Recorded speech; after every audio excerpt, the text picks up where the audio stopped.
this, and I've already made videos saying this. These are the EM6L Phoenix. The EM6L Phoenix. Rise like a phoenix, my dudes. And of course I connect them to my Motu M2 audio interface with this Amazon Basics 3.5 to 1/4 TRS jack. Yeah boy. Yeah boy. So we're gonna look at the frequency response yet again for these two earbuds, IEMs. And it's funny because these SimGod EM6L, they're not doing that good on Amazon. Like, people are saying that they're cheaply made and they fall apart. That's their main issue. So far, I have not had an issue with them at all. So I don't know what's up with that.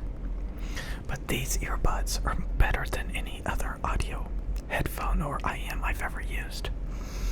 I wanted to bring up the frequency response about the reason why. This is mainly about the Hype 2.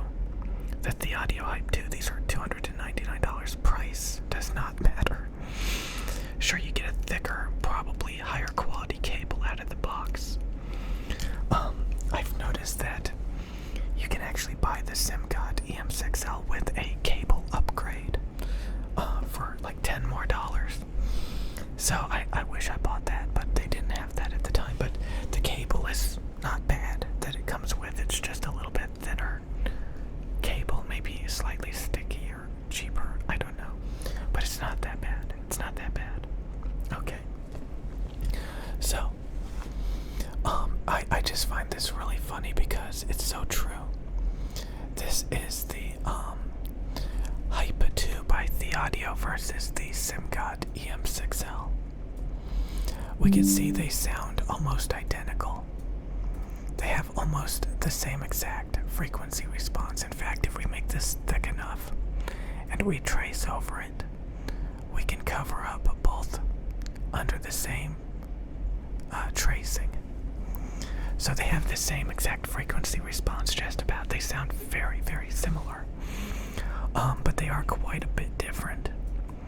The EM6L has a warmer mid-bass, which means that it's more engulfing. It's more warm sounding. While the THIEAUDIO, let me tell you about the THIEAUDIO, my dudes. The THIEAUDIOs are much thinner in the mid-bass, which makes them more anemic sounding and makes the sub-bass much punchier. They really slap. If I was to describe the bass of the THIEAUDIO Hype 2, they're really anemic and they really smack. They really slap. You know, it's like, it's really punchy. It's really punchy. But sometimes I notice that in the mid-bass it sounds a little bit too thin. Sometimes it doesn't. Sometimes it sounds pretty warm, to be honest. It depends on the song, I guess, and how they're mixing and mastering it. But I noticed on some occasions it sounds a little bit too thin. Well, I don't have that problem with the EM6L. The EM6L mid-bass just always sounds good. It's warm, it's engulfing, and it doesn't really get in the way. A lot of people say this gets in the way, this mud gets in the way. It doesn't. You know, it doesn't. It's just a very warm, smooth sound that's engulfing, and it sounds really good. Honestly, I love it. I think it sounds perfectly fine. I like the Hype 2 scoop a little bit because it's interesting. It really slaps. But I'll be honest, I think it actually takes away from the music a little bit. And this is after listening to it quite a bit. You know, it just, I don't think it's actually a good thing to have that scoop there. I don't think it's the end of the world. But, you know, and I do think it works. But I have to admit, I like a warmer, more engulfing mid-bass with more body to the sound.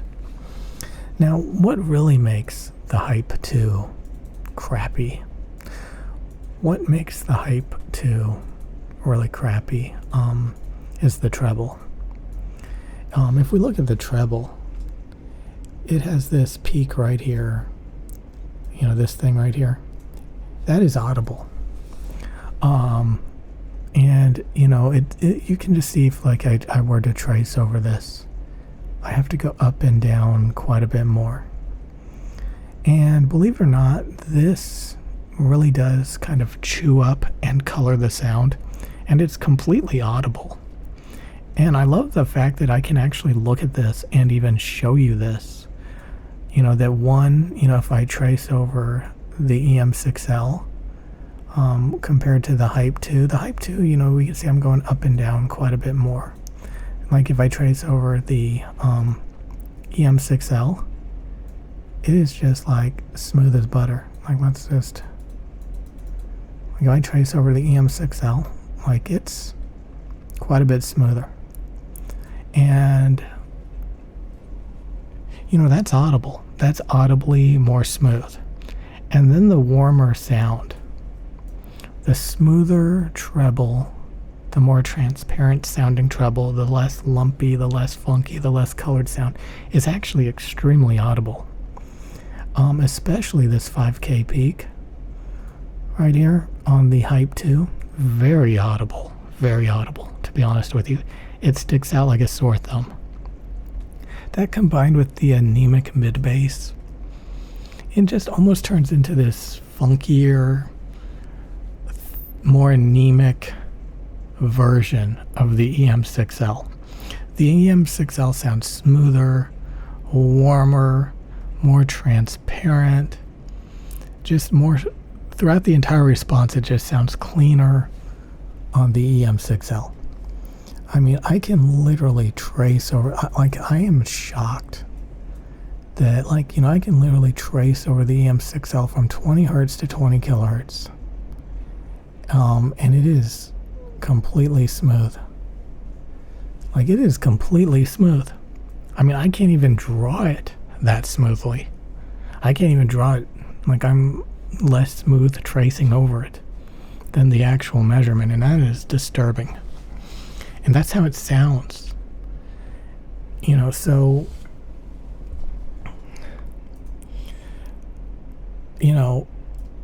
the Hype 2, every time I put these things on, the THIEAUDIO Hype 2, every time I put these things on, I'm just like, it sounds funky. I can hear that 5K poking out at me. The anemic mid bass just, I'm like, ooh, there's that gimmick, and it's just a joke. I just feel like these are more colored, less pleasing to listen to, more sterile, more anemic, and then when I listen to the EM6L, it just sounds so much smoother and transparent and pleasing to listen to. Less funky, more transparent, more smooth, just more musical, more just everything, And when you get into this situation where you have two products, and one is just cleaner and better sounding overall, and the other one is very similar, but just a little bit funkier and, less pleasing to listen to, it's a clear, winner with the, EM6L. This is just a better IEM, and it's cheaper and it's better. And then, of course, I'm wearing the Biodynamic DT990s right now. And it's kind of funny because, this is how the DT990s literally sound as well. In comparison, just making sure it's on there. They really do roll off the sub bass, and that's very audible, a difference. But this mid bass emphasis right here, it gives these headphones impact and body to the sound. If it didn't have this, it would if you were to just be like, let's clean it up and do this, and if it had this frequency response, it would still be good. It's got some bass emphasis, maybe only by 5 decibels, only 5 decibels, but that's still good sub-bass emphasis. It's got mid-bass emphasized by 7 decibels. So it's a little bit warmer than it is rumblier. And that's not the end of the world. That's not the end of the world. This little bit of mud here, if you want to call it that, is not the end of the world. And we can see they both have the scoop here. And there is some sparkle on the DT990s, a little bit of shimmer, which is perfectly fine. It's very musical. But, these are the two pieces of audio equipment I recommend. Now, do I wish that, the sub bass was boosted a bit more here? Yeah, on the DT990s. But it's not the end of the world. You still have 5 decibels of sub bass.